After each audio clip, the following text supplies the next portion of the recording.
Le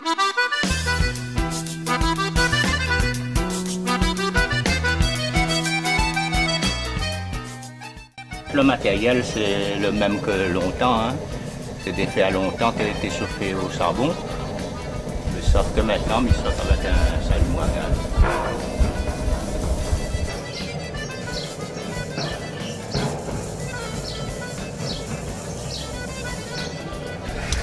Ben là, on est en train de chauffer de la soudure à l'étain, c'est un citerne.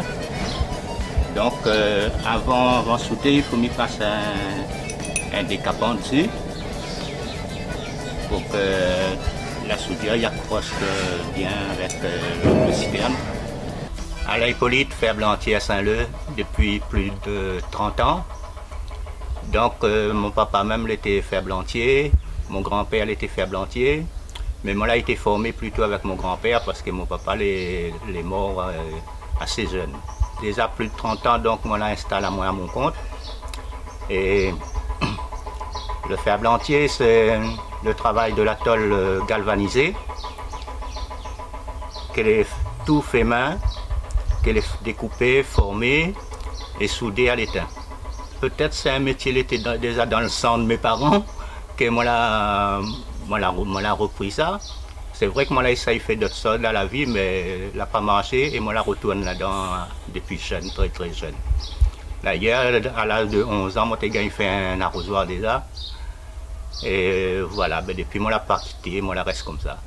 Moi là, ça y développe un petit peu le bon objet, vrai, parce que dans le longtemps, il était beaucoup fer blanc, bassine, grès, arrosoir, lampe à pétrole. Mais maintenant, nous avons créé quand même d'autres choses. Par exemple, un petit support anti-moustique, des abat-jours, des appliques. Ici, ils fabriquent quand même pas mal d'objets, hein, comme des petites citernes, des arrosoirs, des grecs, des lampes, des abat-jours, des bougeoirs. Et puis, ben, Nananmoun aussi, il y a même des trucs à façonner, et comme ça, d'après votre idée. Ah, ben, vraiment, s'il a point la passion, donc on ne peut pas faire un métier comme ça. C'est là où même il ne faut jamais l'énerver, il faut tout le temps le calme, parce que c'est de la tôle et avec la tôle, on ne plaisante pas. Et ça, c'est mon bureau, ça, il peut déplacer, aller mettre n'importe où. Et bon, au fait, c'est un citerne en tôle galvanisée, environ 300 litres. C'est des modèles que des gens, on a de 6 autres cases. Il y en a plus, il y en a 80 voire 100 ans même. Et puis ben, quand on a un petit agrandissement pour faire, donc là c'est je viens voir le ferblantier pour faire. Et Nananmoun aussi il dessine d'autres modèles de 6 cartons. Après il vient voir à moi pour faire pour autres.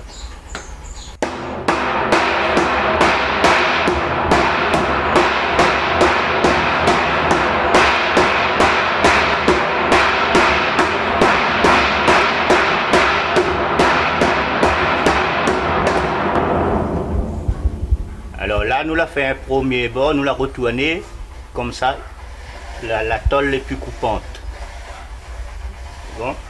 En même temps, il retourne à lui et il réduit la tôle. Après, il nous fait un deuxième creux un peu plus profond, comme ça, la tôle il devient encore plus raide.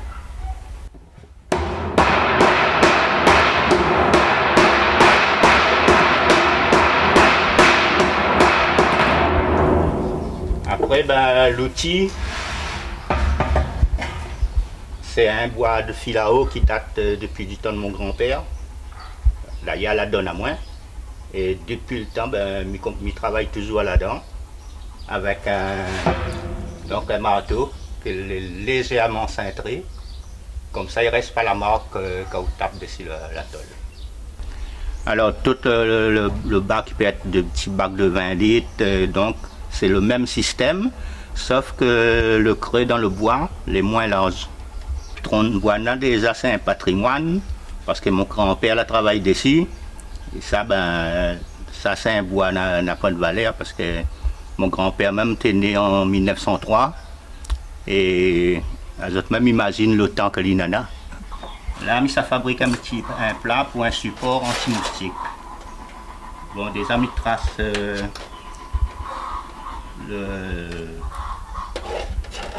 le plat. Donc pour ça, j'utilise déjà un compas. Après pour la découpe, c'est la cisaille.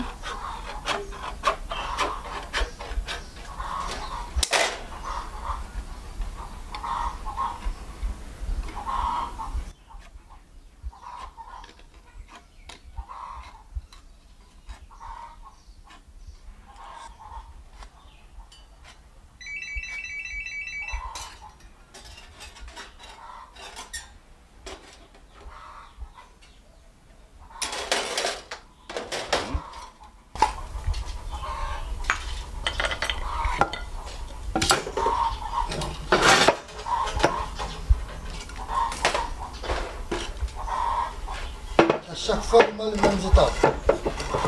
On a les mêmes étapes, mais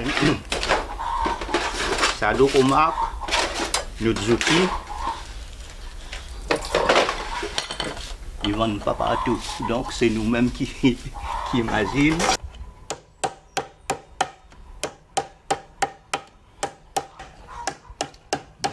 Ça, au départ, les siens que soit vous n'est pas régulier, soit vous tapez un peu sur le côté. Mais après, à force, fait, donc vous corrigez à vous-même.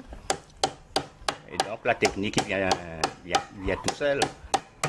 Parce que si à moi-même, je ne peux pas y aller, il faut donner le temps, il faut faire ceci, faire cela.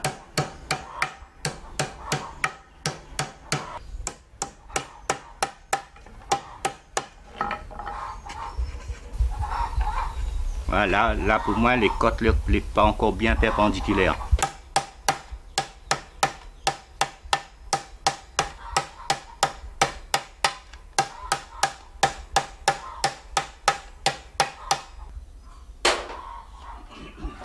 Donc il faut juste un petit coup de marteau pour remettre bien à plat.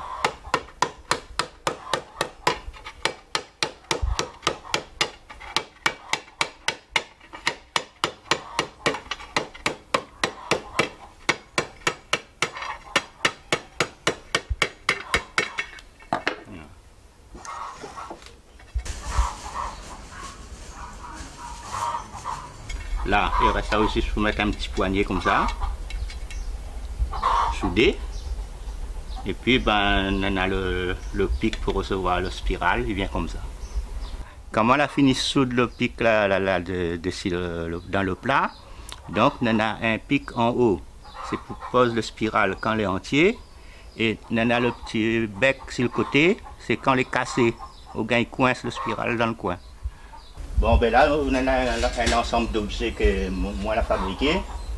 Donc, voilà, ici c'est la bassine dans le temps longtemps, de monter la linge des dents et de faire le bain. On a le vase à fleurs pour le cimetière, bientôt 1er novembre.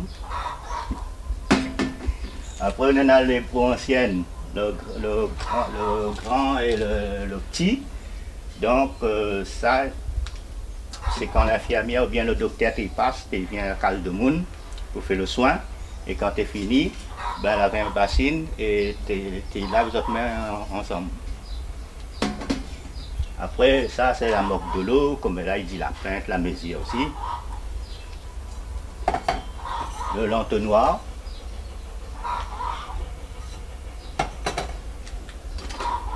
La grecque café. Après les petits arrosoirs pour arroser les plantes dans la maison. Mais nous fait aussi en grand, hein, même des arrosoirs de 10 litres, 12 litres. Ici c'est un abreuvoir pour les oiseaux ou bien les petits poussins. Donc on remplit la bouteille, on repose le truc dessus. Et puis ben, quand on retourne, l'eau il reste toujours à ce niveau là. Il faut l'oiseau il vient y boire pour que un goutte par goutte il descend. Après un petit peu plus moderne, ben, moi on a fait des abat-jours. Il fait depuis quand même quelques années quand même. Hein. Les abat-jours, ça c'est un plafonnier. Après des appliques en forme de tortue au papillon. Après, un support spirale. Le bougeoir, ça c'est ancien aussi. Un protège-vent pour les feux, on a un petit crapaud, on a dit 3 pieds. Et puis bien sûr, on a une bonne pelle longtemps. Ça, tout le monde se souvient ça, c'est bonne pelle longtemps, toute boutique chinoise l'avait aussi. Alors quand on a un lambrequin bouffé, vraiment ça les très long, les très délicats, parce que ça les fait rien avec un marteau, avec un ciseau. Donc il faut faire pièce par pièce, motif par motif. Après, on en a aussi bon, petits objets plus petits et délicats, comme le petit paillanquet, les petites étoiles, le petit dodo, ça les délicats. Après, on en a des pièces un peu sur mesure que le client il demande à moins. Ben, là-dessus, il ne faut vraiment pas rater parce que les autres qui arrivent, ils donnent à haut, diamètre du bas, diamètre du haut, diamètre sur le côté. Et puis on a à respecter, pour ça il faut soit 45 degrés, soit 60 degrés, il faut tout ça là les bien respecter. Ben, moi je suis très content de participer au festival créole qu'on aura lieu à Saint-Paul, parce que déjà ça il permet à moi de montrer aux gens, aux jeunes, aux moins jeunes, que ça existe dans le temps avant, et puis de faire revivre un peu nos bonnes anciennes, tous les objets que j'ai pu utiliser. Et peut-être aussi de montrer mon savoir-faire aux gens en faisant des petites démonstrations. Et ben, je remercie Télé Créole d'avoir pensé à moi.